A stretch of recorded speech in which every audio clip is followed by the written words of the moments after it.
start talking. Good.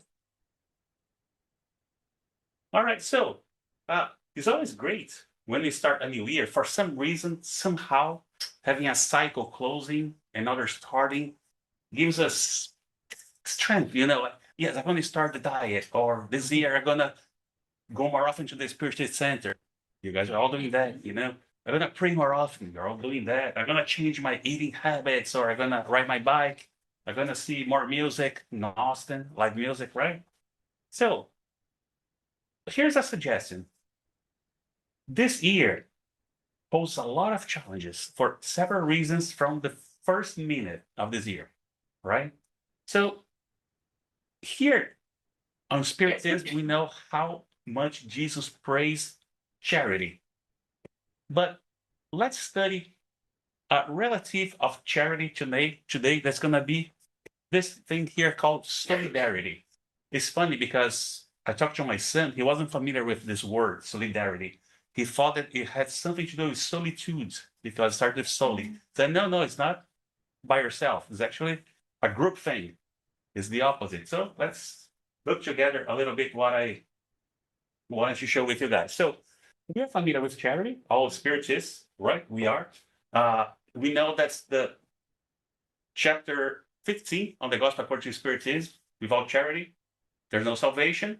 Basically, Kardec was bringing the idea against the church belief that back then it was without the church, there's no salvation. Kardec said, that's not very accurate. Without charity, there's no salvation.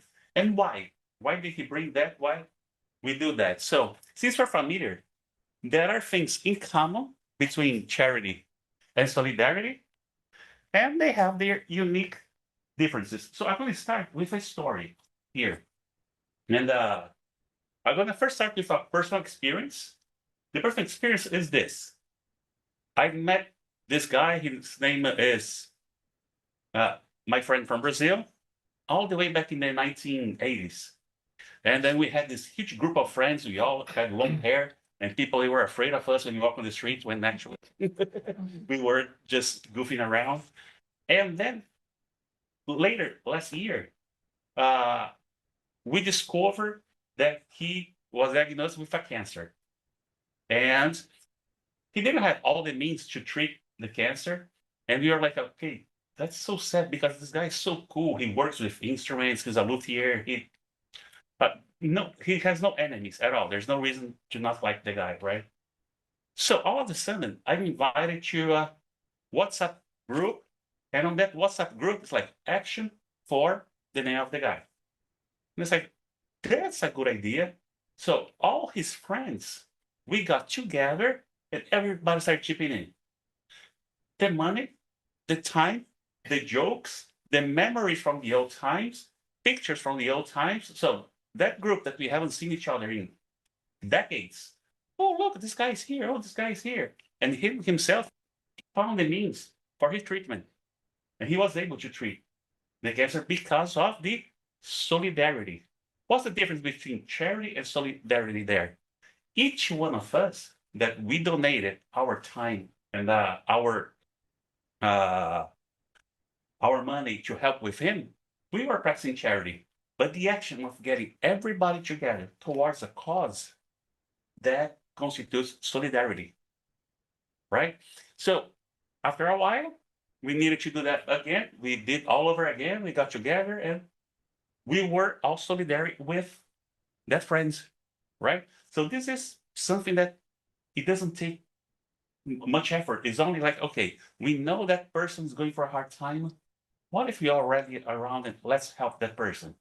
And as we're gonna see, there are plenty of opportunities for us to put solidarity in practice, right? So they're all connected. Charity and solidarity are connected, but we can see how we can bring that. Let me try to summarize a quick story from one of my favorite human beings that ever walked this earth, Chico Xavier. So Chico Xavier, he was still living in Pedro Leopoldo. He was still young, but already his name was spreading around, and someone said to him, Chico, there was this guy that he was drunk, and then he fell from the bridge, and he's all hurt, he's all injured. Said, well, let me see what I can do to help because Here, actually, not that he was drunk. The guy was blind, and then he was being guided by someone that was drunk, and they both fell. Poof. You know, and under an overpass, on the road between Pedro Leopoldo and Matãozinho, and they fall from a pretty high height, right? And then they were there with no help. So the people that were going to meet with Chico Xavier said, "Is there anything we can do to help?" And Chico said, "Well, let's say bring the guy here. Let me take a look, right?" So they brought the guy that was blind to him and said, "Okay, I have to work during the day, but I can watch him overnight. So I need help from someone. I will help, but we need more people to help." And then they had a small newspaper there, and he actually put there. Back then, we didn't have a WhatsApp group to ask for help. But he put on the newspaper, okay, we need help with someone. After 7 days without no news, two ladies show up. The two ladies, let me see how they translated that here. Uh, no, no offer help. And then, let's see. Well, they translate as prostitutes, but the original story said meretrizes, right? But let's say the professional for the you guys understand what I'm saying? And they showed up, said, "No, I want to help." And she, "Great, let's do that." So they came, and then she could watch during the day, and then actually they were watching the guy during the day. She was watching the guy during the night. The guy was getting better to the point that he could already go back to his life. And while the two ladies were there, she could taught them how to pray. And after a while, they were no longer on that profession. They were taking care of the guy only. And one of them actually became a nurse. And the other one went to work on a cleaning shop, so a dry cleaning shop. And because of this solidarity, it changed everyone's life because not only the person that is receiving, that is being touched, the action of doing something like that is going to change you as well. That's how we were wired. It's not like, oh, I have to develop it. No, it's like this. Whenever we do something good to someone else, we feel that. So when was the first time that we received an act of solidarity? The woman, she lends her belly so we can exist. This shows that solidarity is not only our choice. Nature requires that. It's a divine thing. Without solidarity, we don't procreate, we don't exist. So we are actually social and interdependent from the start, from the very beginning. So let's take a look how we can see solidarity as a law of nature. Now I noticed that the fonts are a little bit small there, so I may read some of those. So solidarity and law of nature. So human beings are interdependent, both materially and spiritually, as we're going to see here, because no one evolves alone. No one is able to evolve by themselves. God created us in a way that actually we need one another, right? So individual progress contributes to collective progress in the same way as the collective progress helps the individual progress. So there is that exchange between both sides, right? And the humanity, the whole human race or the whole humanity forms a whole, united always by divine laws. We may not always put them in practice, but we understand. So the idea appears strongly, as you're going to see some passages on the Spirit's book, especially when there are the questions related to social life. There's an entire chapter about the law of society, and that attributes to our moral progress. That's our main goal. That's where we are aiming towards. So solidarity is not optional. It's actually a natural consequence of life in society, whether we want it or not. The moment that we want to do that, that shows that we are progressing. But not always. We notice that solidarity is actually happening because we are social creatures. We must do that. There are other animals in nature that after they are born, they separate from their families and they go by themselves. So they don't collaborate with their own species, but they're collaborating and being helped by nature, by other animals, by the rivers, by whatever is on the environment. In our case, on top of all that, we need one another. Oh, no, I'm going to live by myself. I'm going to isolate. Okay, live on Wi-Fi. Yeah, but someone needs to go and be sending you the signals for Wi-Fi. Otherwise, you won't reach it, for instance, right? So let's take a look on what the Spirit's book tells us. On the book 3, on the Spirit's book, is the immutable, eternal, divine laws. What's the difference between human law and divine law? The divine law applies for everybody forever. Okay? I always use it as an example. Something that is a law here in the United States, in Texas, may not be the same law in our neighbor, Louisiana, or in New Mexico. One example is when you are a lawyer, here you pass the bar for the specific state, not for the entire country, because the laws are different for each state, right? So, and divine laws, that's not the case. It's the same for everybody. And the Spirit's book lists each one of them. We had a great talk by our friend here, Eduardo, and it's on our YouTube as well, that you can watch, where he goes and for each one of them, the divine laws recently, right? Was the last talk. You can see that. So on the law of society, it says human must progress. It's not a choice. Must progress. They cannot do it alone. They do not possess all the faculties and need contact with other humans. You know, on a company, you don't have a person that does absolutely everything. There's this person that is better to work with human resources, this other one with accounting. That's why you have different jobs and different people with different skills to make that happen, because we don't possess yet all the skills. So we need other people's help to do everything. That's the question 768. So this establishes solidarity as a natural necessity. Human beings depend on one another for intellectual and moral progress. Human beings, that was scary. Human beings instinctively seek associations, and all people are meant to help advance progress by helping one another. This is also an answer on the question number 767. So they're close to each other. So solidarity here is not merely practical, but divine intended. God created us with the intent that in order to progress, we need to work through solidarity. So, and there is also, we are the Spiritist Center here. We did the opening prayer that Eduardo brought here. Whenever we are here, we are always connecting with the spiritual workers, right? That's a huge example of solidarity between both sides, because every Spiritist Center, usually we have also the mediumistic sessions, where the mediums here, they're actually helping these Kardec spirits. Helping. They're not just receiving messages for friends or family. No, they're actually receiving discarnated spirits that need help that we, as incarnated, can provide for several different reasons, right? So there between spirits in different states of evolution. The ones that are more evolved, they help the ones that still have to evolve more, right? So the more advanced spirits, they have the duty to assist, inspire, and support us, the less advanced ones, right? This applies among incarnated humans, because the good people, they inspire us as well. Between incarnate and discarnate spirits, both ways, right?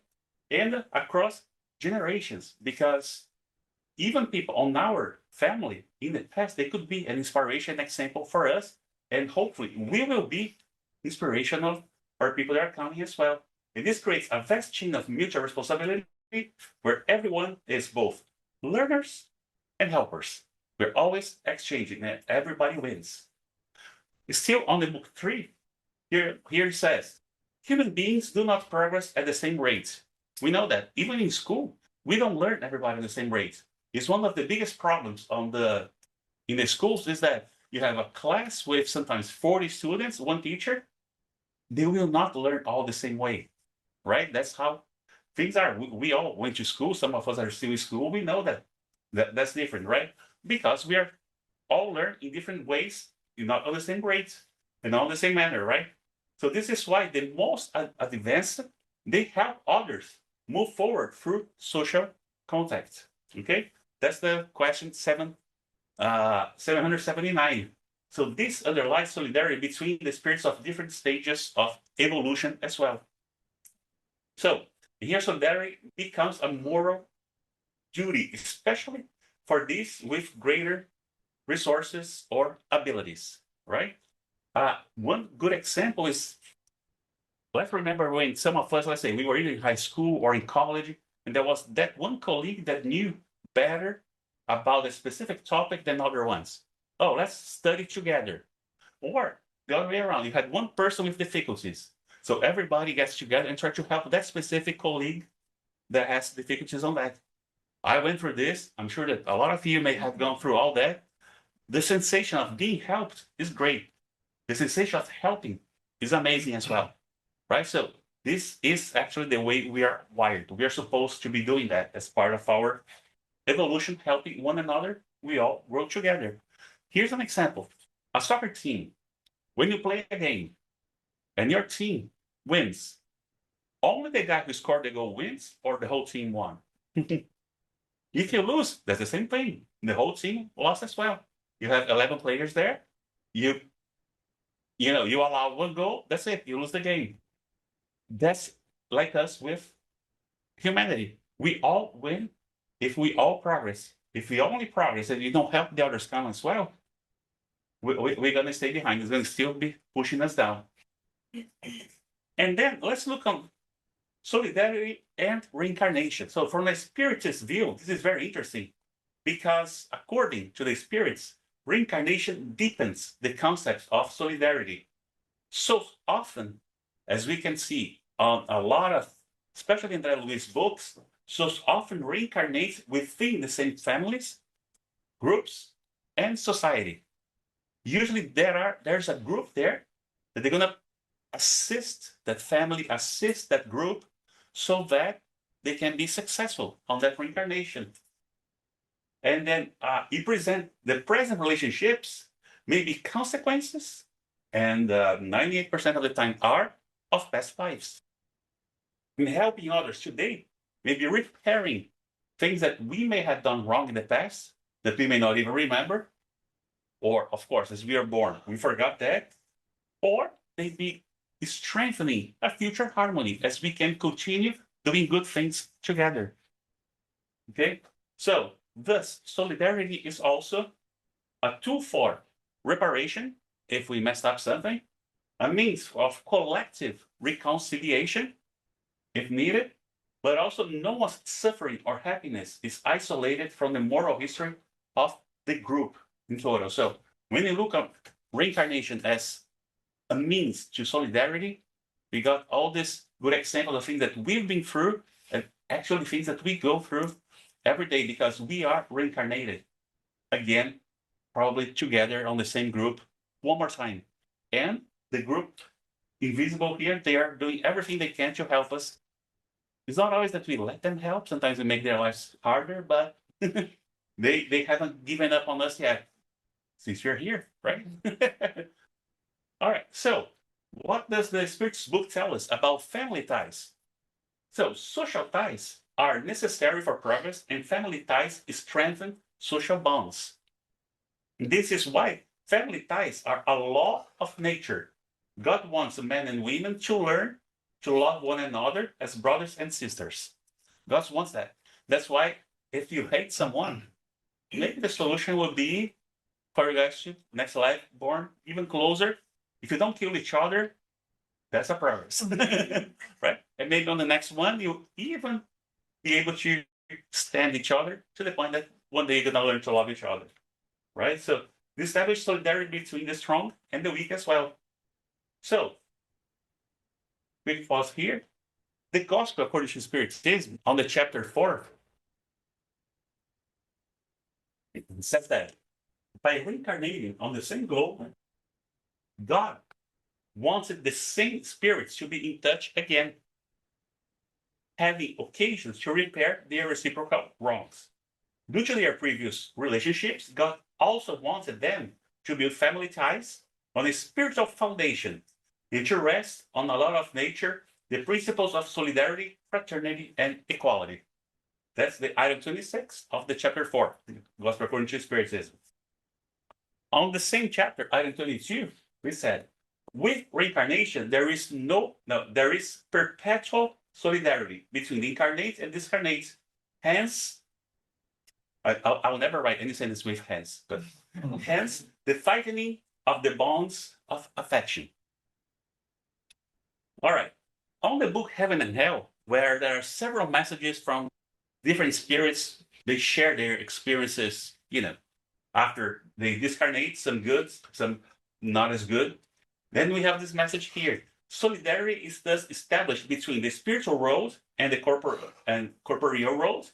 In other words, between spirits and human beings, between spirits in freedom and us, spirits in the captivity of the flesh. And thus to all true sympathies, all pure and sincere affections are perpetuated, strengthened, and ennobled through the purification and continuation of affectionate relationships of the spirits. That's on the chapter 3 of the first part. And then let's take a look on solidarity as charity in action, because Kardec said that on the Gospel according to Spiritism, true charity involves benevolence, patience, forgiveness, and solidarity goes beyond all almsgiving, right? That includes empathy, moral support, and active concern for others' well-being. In summary, to be solidary is to recognize the other as a spiritual sibling. I like that in English they have this word that is neutral, right? In Portuguese, they have either brother or sister. They have sibling. That includes both, right? Not merely to help materially. We want to recognize the other person as one of us. The Spiritism always puts charity first. Whereas, if Jesus placed charity in the forefront of all the virtues, it's because it implicitly contains all the other ones: humility, meekness, benevolence, indulgence, justice, and also because it is the utter and complete negation of the two roots of all evils: pride and selfishness. That's on chapter 15, the chapter about charity, on the item number 3. That's when Kardec is actually developing the text of Paulo, talking about without charity, we're nothing. So this is the ethical core of solidarity in Spiritism. Just so you know, we're going to take a look here on AI and dehumanization. All these things here, they are AI nowadays.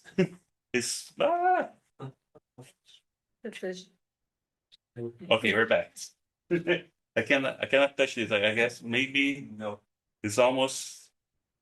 It's very sensitive. Okay. So, social solidarity and just let's take a look, bringing this now to our day-to-day things. Okay, we understand solidarity as a reincarnation. We are all friends. We are all spirits. Solidarity. Okay, now let's see how things are on our day-to-day basis. So, solidarity is linked to social justice in the following things.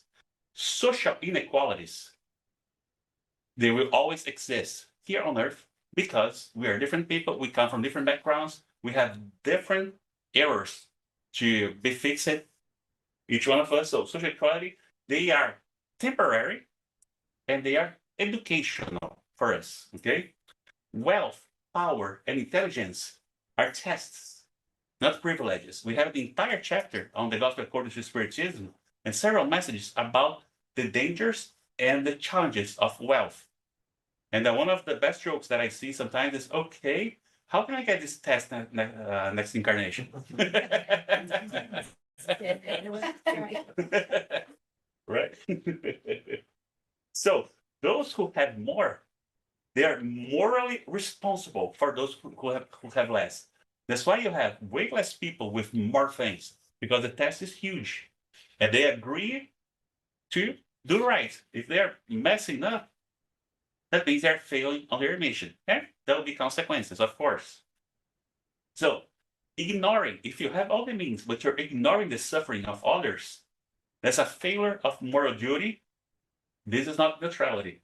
The result is that you're going to have to right all this wrongdoing that you are doing. So according to the spirits, on the gospel according to spiritism, the use made of wealth. So what is the best use of wealth? Find it in these words: love one another. The solution to this problem, therein lies the secret of making good use of one's health. Those who are animated by the love of neighbor truly adopt this course of action. So this is on the chapter that says you cannot serve both God and Mammon, and that's the chapter that talks how to make a good use of the wealth. So wealth and power imply responsibility towards not only your family, but actually the whole society. If you, for any reason, you reach at that point that you can help and you avoid doing that, it's time to rethink. If you have that responsibility. So we always pray for the people who has all the means and has a lot of other people's hands in their hand, or people like their hands. They're supposed to make the best use of that opportunity, right? So solidarity and the moral progress of humanity. So humanity progresses as individuals. Humanity progresses as individuals practicing love and solidarity. And all these things that we have forever, and they are back again today. Wars, hatred, and selfishness, they persist because we're still learning how solidarity works when we have to do that. So our solidarity, nature solidarity is perfect. Ours, we are still learning. It's still imperfect.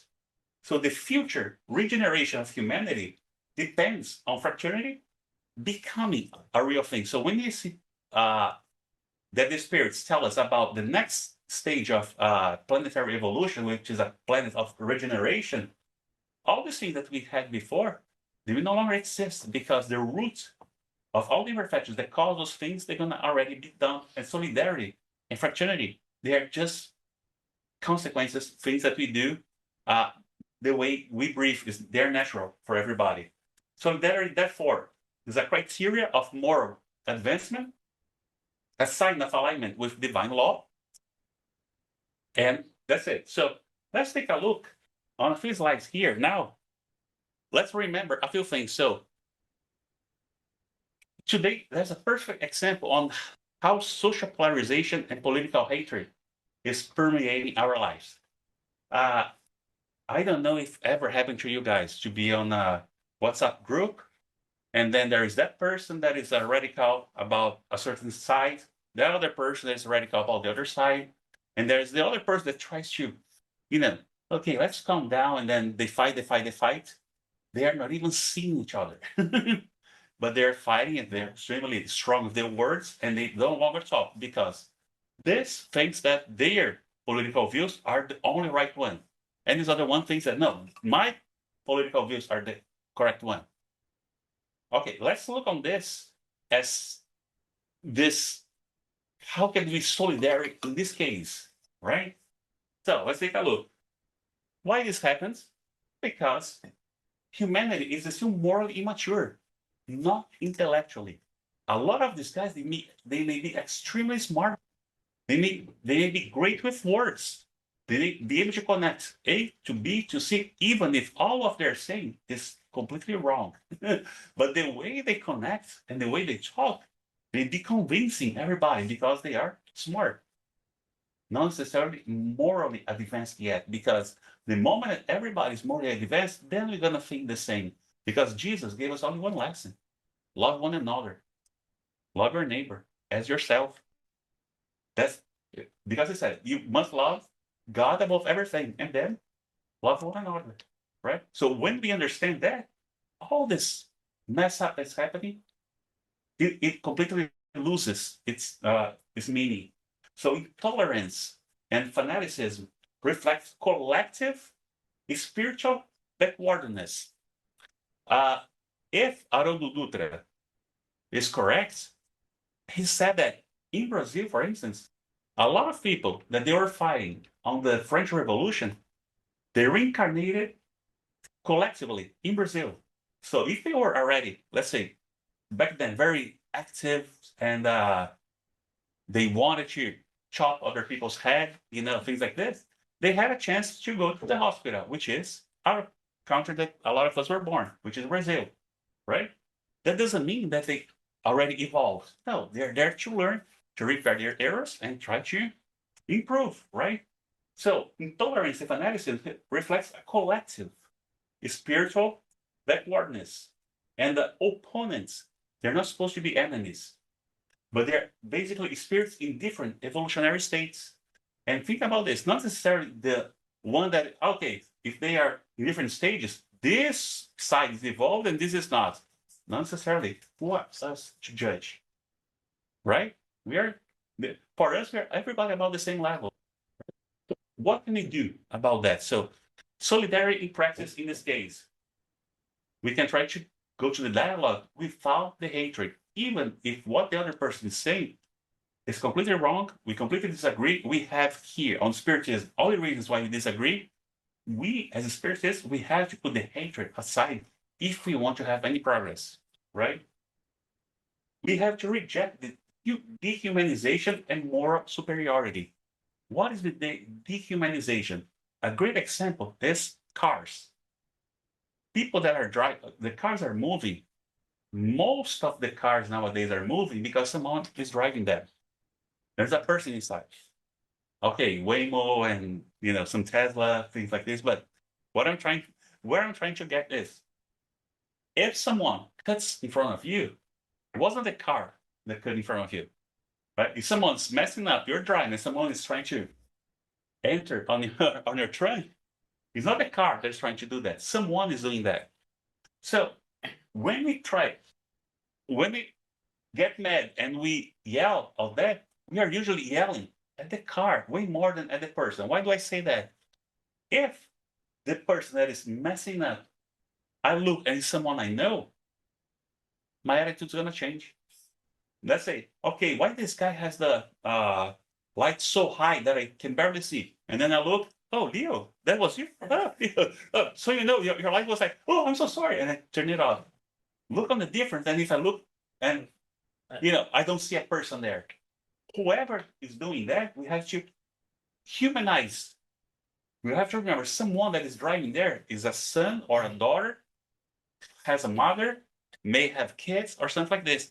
By the time that we start getting mad and angry, let's remember those are human beings, just like us, with their imperfections as well, right? And we are not superior than anyone else. As we put ourselves in our place, we reject any moral superiority. And then the advice is act as a calming moral influence rather than a polarizing one. Not going to say, no, come on, Sandra's right. You got to admit because see her arguments. No, it doesn't matter that you're not helping doing that. You have to be the one not polarized. You have to be the one trying to calm the nerves, right? And if that doesn't work, just get out of the group and let them kill themselves, right? That's only so much that we can do. At one point, people, they don't want to be helped. We're not going to waste our energy there. When they're ready to receive some help, we're going to put all this in practice again. So solidarity does not require agreement. It requires recognition of shared spiritual dignity. Okay? Let's look at another example here. So, racism, discrimination, and exclusion. So, during this, I learned a word called stigma. I didn't know how stigma was. Stigma is, every single, let's say, a group of people, they're all like this. Why? No, they're individual. As a group, they may have common characteristics, but not everybody's going to be like this. Just like someone comes and says, oh, every Brazilian is lazy. Or they're, talk to a Brazilian, they're all smart. Oh, every Brazilian, they're great on soccer. Yeah, not necessarily, right? Carrying that stigma. And I'm just giving like example of good qualities. Stigma usually is a bad, when you highlight a bad quality about a certain group of people, right? But right now, I was born with a white skin, right? My hair actually, when I was born, was blonde. And as a spirit, will I stay this way? Spirits, they have no race, no gender, or nationality. Because of our level of evolution, according to what we read on the spiritist literature, we tend to keep on the spiritual road the appearance of our last incarnation at some point, because we don't get older or younger on the other side, right? So if I was a man on the other side, I'm going to still be a man. Oh, can I then be reborn as a woman? Definitely. And then after I discarnate, will I be as a woman discarnated? Could be.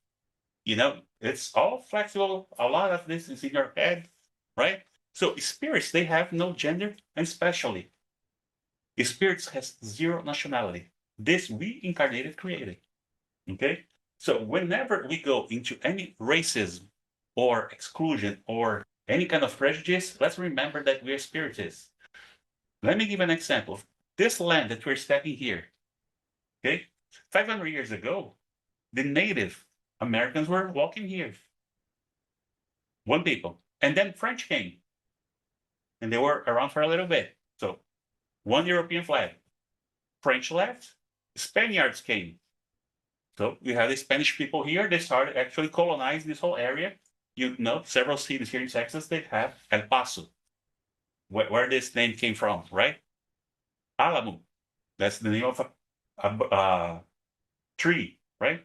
So the Spanish people were here, the Spaniards. Mexico became independent. This land became part of Mexico. So that's the third flag. And then the president of Mexico allowed some Americans to come. They came, they had a fight, they had a revolution, became their own country. Texas was a republic for 10 years. Does anybody know who was the first Texas president? Houston. Do you guys know who was the second Texas president? Lamar. So Lamar Boulevard, he's the one who moved the capital here to Austin. Yeah, and the third president, Houston again. And then Texas came, applied to become a US state with the support of some states, and was accepted. And the first Texas governor, Houston again. So Texas, now the flag here is United States. And then there was a civil war. And during the Civil War, the Texas left the Union, joined the Confederation, sixth European flag that we have here. So if you guys ever been to the Six Flags Park, that's why he has that name. It's because of the Six Flags of Texas, right? in case you didn't know. So what I'm saying is, what is divine in all that? Nothing. This is all human created. We all incarnated. We created those borders. This is artificial. On the spiritual road, we could be in either side of the border, can still be spirits. That's it. So I'm sorry for the lack of word, it's just stupid. Being racist, discriminating, have any kind of prejudice, especially if you learn anything about Christianity. Okay? And especially Spiritism. So our bodily differences are temporary instruments of experience. So if you are born on a certain race and now that's temporary for this incarnation, and there's a reason why is that, right? So always keep this in mind to make the best use possible of the opportunity that you have, whatever physical way that you're born. Prejudice reveals what? Ignorance. And ignorance of spiritual reality. If you know anything about spirituality, you still have prejudice. That means you didn't understand anything yet. Let's go back to the books. Let's study again. Listen to a podcast, watch, or listen to some of the books, right? So, in this case, how can we practice solidarity? Defend equal dignity and opportunity for everybody. Oh, but you're talking about this DEI thing that now everybody's demonizing. It's not that. It's just that we know that not everybody, they start the race from the same point. If you come from a family that you had all the conditions that you never had to fight for your food's always there. You go to school and then you have the chance to go to the college. That's great. It's not everybody that has the same chance. And the ones that don't have the same chance, we can help them too. Because maybe next time we're going to be on their side. And we will love to get some help to get there too. Right? So defend equal opportunity for everybody. Actively oppose any kind of exclusion for whatever reason. And even when subtle or socially accepted that exclusion. Whatever it is. Oh, I'm gonna hire someone. Really? Did you notice the type of hat that the person's using? Oh, but if I hire that person, I know that every day at this time they're gonna have to stop for praying. No, no. At the end of the day, we're all spirits. After we discarnate, we're gonna all be on the same place. We have a huge chance to be better, to do much better than that, because at one point we're gonna be on the other side too. Or we were, and you already helped, right? Cultivate empathy. Empathy is the capacity of trying to put yourself on someone else's place, right? So cultivate empathy by remembering that we may have lived in any group on past experiences. Do you guys, if you guys go and say, okay, let me do my regression. Yes, I was a prince, and I don't know, in Prussia. No, yeah, I was a marquis in the Czech Republic. Not necessarily. We may have messed up, and we probably were. Most of us, we were actually doing something else. We were planting rice, I don't know, somewhere in the road for a long time that we could eat, right? So cultivate empathy. Remember that we all live in different groups, right? So discrimination is nothing but a spiritual blindness. If anyone is going for that, try. Remember, we have to be the calming voice, not kind of like you are stupid, racist. No, never like that. But let's show we have all the arguments that we can show and give the examples on how we can overcome all that, right? So, a very sensitive topic today: migration, refugees, and displacement. We are going through a time and have a huge opportunity to be solidary. In any country where we are living, we have this opportunity now. Because let's remember that the earth doesn't belong to any nation. All the borders that we created, they are artificial, right? So if there is a wall and someone was born in this side of the wall instead of this wall here, this doesn't make this spirit any less than this other one here. It's our moral obligation to understand that. And if that person was born on this side of the wall, because of the group of their society, they have less opportunities, and we have a chance to do anything to help, it's our moral obligation to always see what Jesus is telling us is charity, is solidarity in action, right? So borders are humans' constructions, not the spiritual ones. Let me give another example. Here we have a lot of Brazilians, right?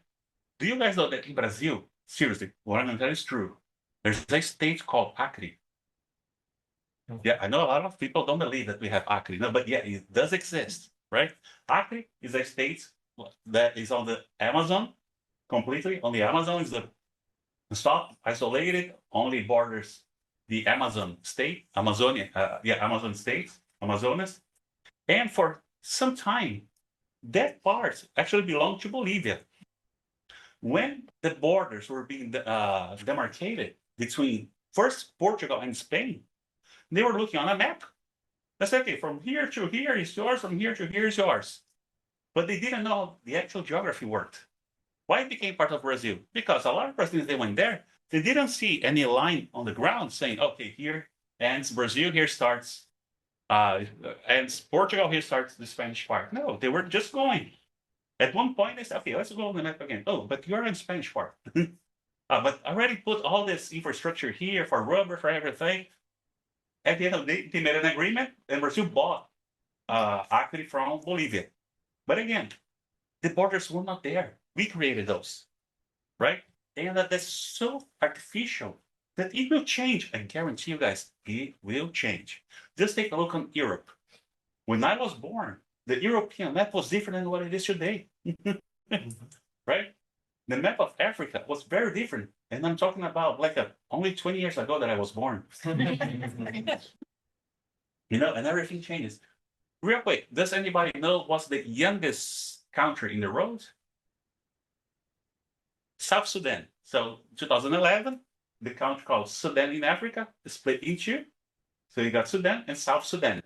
So as early as 15 years ago, we already had a new country. So yeah, those things, they change.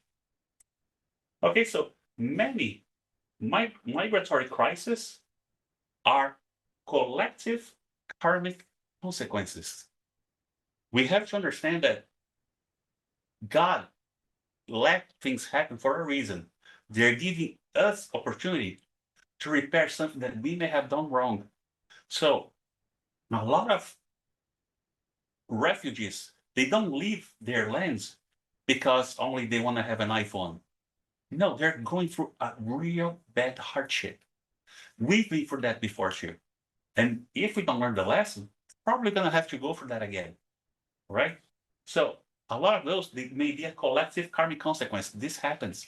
A lot of people that today deny help for refugees, for migrants, maybe the only way they have to learn how important it is to be put on the other side. And on the next opportunity that they may have to reincarnate, they may be born on a group that may go through all that. Seriously, try to explain to me why you have the war in Syria happening, and then you have all these refugee camps there. Why there are babies being born on refugee camps? Doesn't make sense. Like, people, they don't have anything better to do than, you don't have anything to eat, you don't have a place to go, you're gonna be making babies. That's not a joke. There's a reason why those spirits are put there. There's a lesson for all those spirits involved to learn as well, right?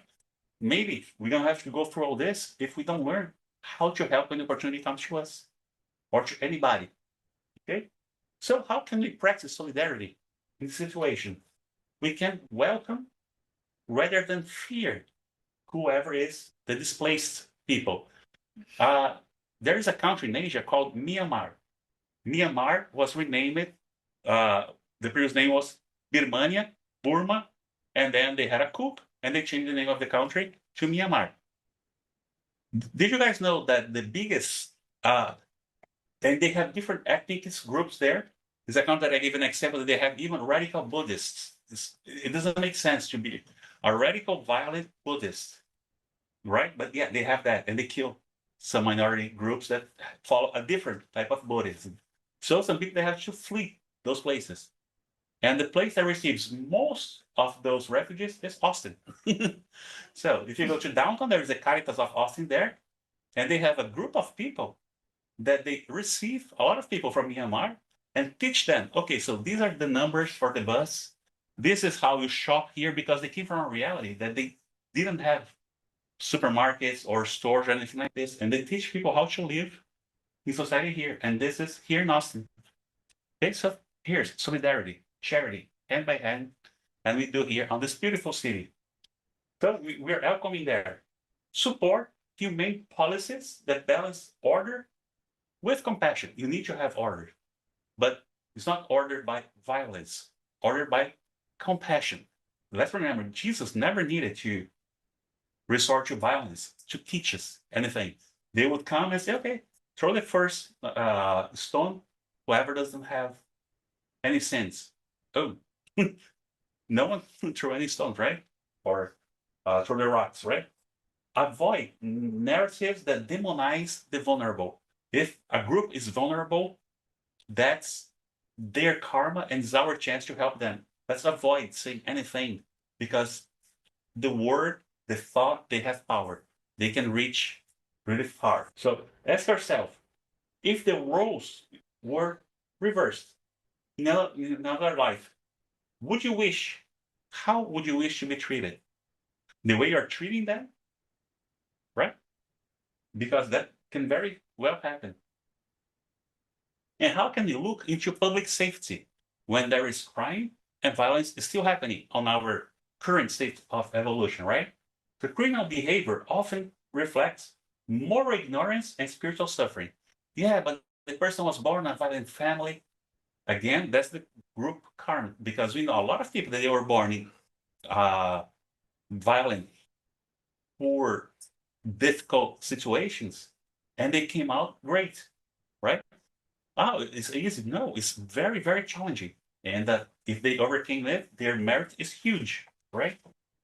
So, punishment alone does not regenerate a spirit. You putting someone behind bars to do nothing for years, You're not helping absolutely anybody. Say, yeah, but at least they're not committing any crimes. But what's the intention there? Is just to stop the person from committing crimes, or trying to regenerate and maybe create someone that could be helpful. Think about this. Nelson Mandela was jailed for decades, and he came out and he still changed history, right? So no, because he's in jail, he's evil. Always. No, there are ways that we can re-educate and regenerate people that are there, because society has responsibility for the conditions that the society creates. Why do you think that here in the United States, and especially in Brazil, the population of prisons is 98%? I'm just making up a number, just saying that the majority is of Black people. Oh, because Black people, they're more inclined to commit crimes? Oh, of course not. It's because the way we live in our society, the opportunities that people get, right? I worked in a lot of prisons for my job. And that's the reality here. The majority of people, they are from minorities that are in jail in this country too. The opportunities are not the same. It's up to us to see that problem happening and see, okay, how can I, as society, not only as a person, stop this from happening, right? Not saying they didn't commit crime. Go to their roots. Why they needed to commit a crime, right? So how can you practice solidarity here? So support, rehabilitation, education, and prevention. Go to the roots of the problem. Why was I late for work today? Oh, because my alarm didn't wake me up. And why your alarm didn't wake you up?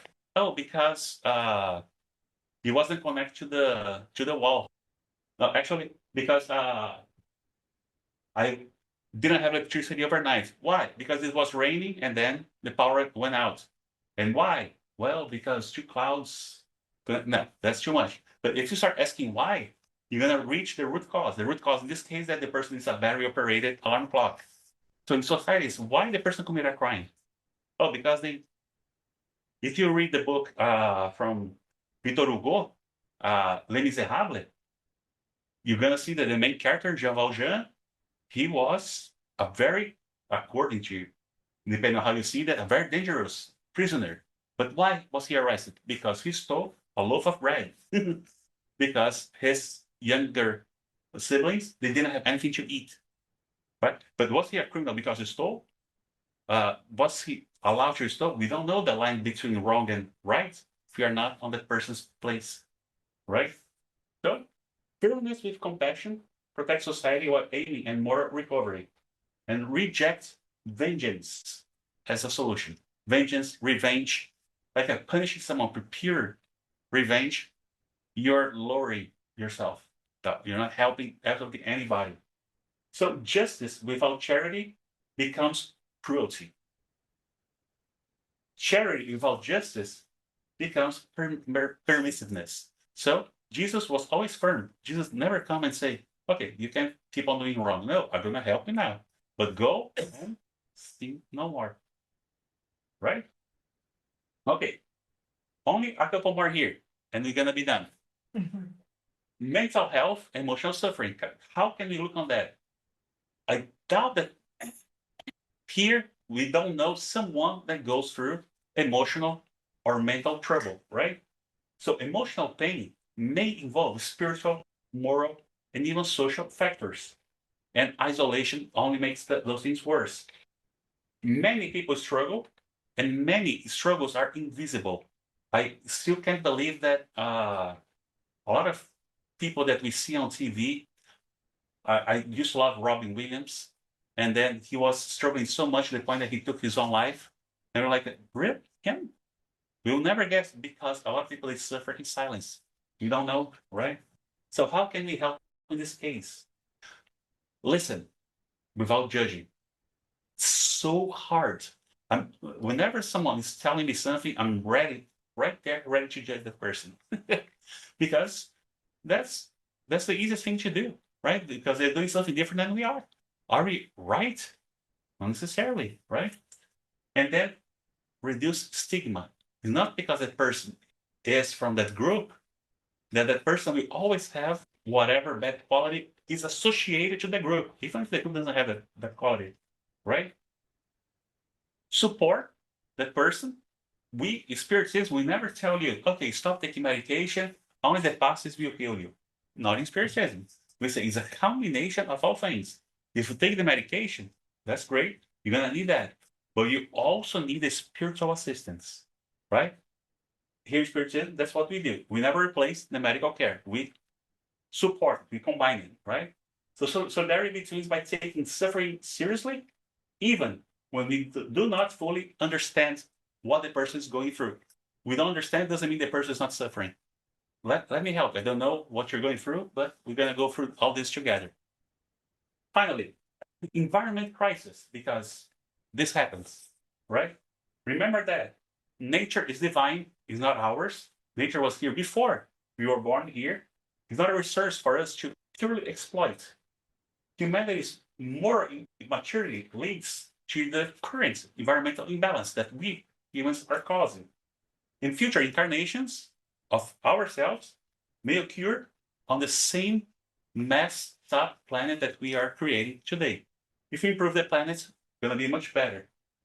How can it help with that? First, consume responsibly.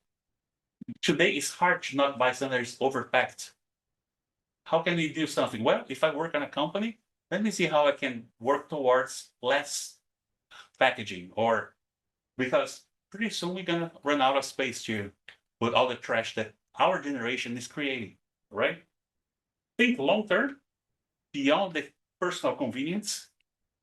How are you gonna throw this? Okay, where am I gonna throw my cup? Oh, we have the recycling there. Okay, we have the option to compost it. Okay, let's do it. And let's recognize the solidarity doing this for our future generations, for our grandkids, for our grandkids' friends. They're gonna inherit. We got some very young people here, like Leo. They're gonna be here way longer than we're gonna be around. So let's make sure that his planet is gonna be great, because maybe he will receive us 2 generations from now. We're gonna be back, right? So to harm the planet is to harm ourselves now, and on the future opportunity that we have to be born here. And then again, for this presentation, I made use of AI because the tool is there and it's so much better. And it's funny because it took me much longer to make this presentation here than I used before there was any AI, because it found so many research of things that I want that I needed to go through all of them, right? So that's a tool that we are learning. Is still there? We're transitioning, just like the airplane was created. If it wasn't for the airplane, I'm not sure that we would be here, because my grandfather went from Portugal to Brazil on a ship. And he never went back to visit in Portugal because he had to, to sail a ship back then. Nowadays, we go to Brazil. We sleep here, we wake up, oh, we're in Sao Paulo, right? That's almost a miracle. But was always the airplane used for that? No. Same thing about ships. We progress, and then we chose to use airplanes as a weapon to destroy 2 buildings in New York, or to be as a weapon during the war to drop bombs on people. And now we don't even have someone piloting those. They go as drones and they go dropping the bombs. So was drone a great invention? Yes. Are they always being used for the good? Not always. Same thing with every technology. That's the thing that's going to be with AI. And our obligation is to worry about the humanization. So remember that with all the intellectual progress that we are having here, the moral progress, it has to come with it. Okay. So if you're going to share a video on your WhatsApp group, look at first. There's a lot of fake things there. So if you receive a video showing, oh yeah, let me show you this. I'm sorry if you already shared this, whoever it is, but this video shows that this young kid in Liverpool is the reincarnation of John Lennon. No, it's not. That was AI. Right? So pay attention. This is happening a lot. Technology without ethics amplify selfishness, right? We are looking at our own good. And human dignity must never, ever be subordinated to efficiency or profit only. Again, those are tools. How are we going to make the use of tools? We're going to have to answer for that too, right? Solidarity in this case, use technology to serve human development. protect the vulnerable population from exploitation, and preserve empathy in increasingly virtual interactions. Because nowadays, again, people, they fight against each other, they stop talking to each other over WhatsApp. They're not even face to face anymore. The hatred that is built is over text. The conscience does not have a limit to be on our brain anymore. We are everywhere, right? We can talk to Alexandra, who's in Japan, but she's here with us, right? Technology permits this to happen. Let's make the good use of all these great opportunities that we have. Okay? And we just overcame a huge global crisis that was pandemic, and that's always a huge chance for us to learn, right? So we learned that no nation suffers alone. Even if COVID started in one part of the world, it was able to spread all over. And depending on our attitudes, that's how together we can overcome a global crisis. So the ethical bottom line, through a spiritist point of view, solidarity means seeing every human being as an immortal spirit in learning. We are always still in learning, acting with responsibility beyond personal or our small group interests. Let's always act in the benefit of humanity and choosing charity over indifference whenever it is possible. Understanding that understand that what we do to others, we ultimately will be done to ourselves. And solidarity in spiritism is the conscious choice to act as a brother or sister to all humanity, knowing that we are spiritually interdependent, morally accountable, and destined to progress together. We're all going to do that. So, with this, I'd like to thank you all and Happy New Year to everybody.